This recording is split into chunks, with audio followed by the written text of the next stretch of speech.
ಭಾಳ ಸ್ಪಷ್ಟವಾಗಿ ನಾನು ಮತ್ತು MLA ಅವರು ಮಾತಾಡಿದ್ದೀವಿ. ಹಿಂದೆ ಕೂಡ ನಿಮಗೆ ಹಲವಾರು ಸಂದರ್ಭದಲ್ಲಿ ಹೇಳಿದ್ದೀವಿ, ನಮ್ಮನ್ನು ಯಾರಾದರೂ ಕೂಡ ಟೀಕೆ ಟಿಪ್ಪಣಿ ಇವೆಲ್ಲ ಮಾಡ್ತಕ್ಕಂಥ ಸಂದರ್ಭದಲ್ಲಿ ಅದನ್ನು ನಾವು ಸ್ಪೋರ್ಟಿವ್ ಆಗಿ ತಗೊಳ್ತೀವಿ. ಆಮೇಲೆ ಆ ಟೀಕೆ ಟಿಪ್ಪಣಿಗಳಿಗೆ ಉತ್ತರ ಕೊಡೋದಕ್ಕೆ ಹೋಗೋದಿಲ್ಲ.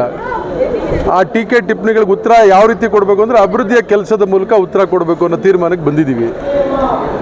ನಗರಸಭೆಗೆ ಸುಮಾರು 15 ತಿಂಗಳ ಕಾಲ ಚುನಾವಣೆ ಆಗಿರಲಿಲ್ಲ. ಸರ್ಕಾರ ತೀರ್ಮಾನ ತೆಗೆದುಕೊಂಡಿದ್ದರಿಂದ ಚುನಾವಣೆ ಇಡೀ ಜಿಲ್ಲೆಯಲ್ಲಿ ಎಲ್ಲ ಕಡೆ ಆಯಿತು. ಎಲ್ಲ ಕಡೆ ಕೂಡ ಇವತ್ತು ಕಾಂಗ್ರೆಸ್ ಪಕ್ಷಕ್ಕೆ ಜಯ ಸಿಕ್ಕಿದೆ. 6 ನಗರಸಭೆ ಪುರಸಭೆಗಳಲ್ಲಿ, ಅಂದರೆ ಸ್ಥಳೀಯ ಸಂಸ್ಥೆಗಳಲ್ಲಿ. ಇದಕ್ಕೆ ಕಾರಣ ನಮ್ಮ ನಗರಸಭಾ ಸದಸ್ಯರುಗಳು ಯಾರು ನಮ್ಮ ಜೊತೆಗೆ ಬಂದು ನಿಂತು ಕೆಲಸ ಮಾಡಿದ್ದಾರೆ, ನಮ್ಮ ಪರವಾಗಿ ಓಟ್ ಹಾಕಿದ್ದಾರೆ, ಅವ್ರಿಗೆ ನಾವು ಈ ಸಂದರ್ಭದಲ್ಲಿ ಕೃತಜ್ಞತೆಗಳನ್ನು ಸಲ್ಲಿಸ್ತೀವಿ. ವಿಶೇಷವಾಗಿ ಇವತ್ತು 3 ಕಾಂಗ್ರೆಸ್ ಇತ್ತು ಮೊದಲೇ. ಮಾಲೂರು, ಬಂಗಾರಪೇಟೆ, KGF ಮೊದಲು ಕಾಂಗ್ರೆಸ್ ಇತ್ತು. ಕೋಲಾರ, ಮುಳಬಾಗಿಲು, ಶ್ರೀನಿವಾಸಪುರ JDS ವಶದಲ್ಲಿತ್ತು. ಇವತ್ತು ಅದು ಆ 3 ಕೂಡ ಸೇರಿ 6 ಕಾಂಗ್ರೆಸ್ ಪಕ್ಷದ ಪರವಾಗಿದೆ ಅಂದರೆ ಅದಕ್ಕೆ ಪ್ರಮುಖವಾಗಿ ಕಾರಣ ನಗರಸಭಾ ಸದಸ್ಯರು. ಅವರು ತೀರ್ಮಾನ ತೆಗೆದುಕೊಂಡಿದ್ದಾರೆ ಯಾರು ಪರವಾಗಿ ನಿಲ್ಲಬೇಕು. ಈ ಸಂದರ್ಭದಲ್ಲಿ ಕಾಂಗ್ರೆಸ್ ಅಧಿಕಾರದಲ್ಲಿದೆ, ರಾಜ್ಯದಲ್ಲಿ ಒಳ್ಳೆ ಅಭಿವೃದ್ಧಿ ಕೆಲಸ ಮಾಡ್ತಾ ಇದ್ದಾರೆ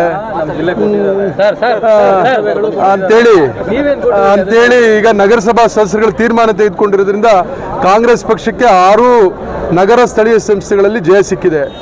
ವಿಶೇಷವಾಗಿ JDS ಮತ್ತು BJP ಮೈತ್ರಿ ಆಗಿದ್ದರಿಂದ ಏನು ರಾಜ್ಯದಲ್ಲಿ, ದೇಶದಲ್ಲಿ ಆ ಮೈತ್ರಿಯನ್ನು ವಿರೋಧಿಸಿ ಜಾತ್ಯತೀತ ನಿಲುವು ಉಳ್ತಕ್ಕಂಥ ನಗರಸಭಾ ಸದಸ್ಯರುಗಳು ನಮ್ಮ ಜೊತೆಗೆ ಬಂದಿದ್ದಾರೆ. ಹಂಗಾಗಿ ಇವತ್ತು ಎಲ್ಲ ನಗರ ಸ್ಥಳೀಯ ಸಂಸ್ಥೆಗಳು ಕಾಂಗ್ರೆಸ್ ಪಕ್ಷದ ವಶ ಆಗಿದೆ. ಅದೇ ರೀತಿ ಕೋಲಾರದಲ್ಲಿ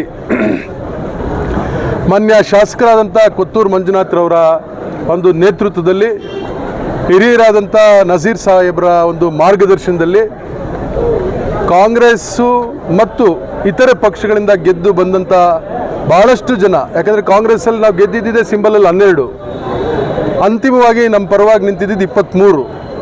12ರಲ್ಲಿ 1 ನಮ್ಮ ಪಕ್ಷದಲ್ಲೇ ಗೆದ್ದು ವಿಧಾನಸಭೆ ಚುನಾವಣೆ ಸಂದರ್ಭದಲ್ಲಿ ಅವ್ರು ಬೇರೆ ಪಕ್ಷಕ್ಕೆ ಹೋಗಿದ್ರು. ಹಂಗಾಗಿ 11 ಇದ್ವಿ ನಾವು. 11, 23 ಆಗಬೇಕಾದ್ರೆ ಇವರ ನಾಯಕತ್ವ ಮತ್ತು ನಜೀರ್ ಅಹಮದ್ ಸಾಹೇಬ್ರ ಮಾರ್ಗದರ್ಶನದಲ್ಲಿ ವಿಶ್ವಾಸ ಇಟ್ಟು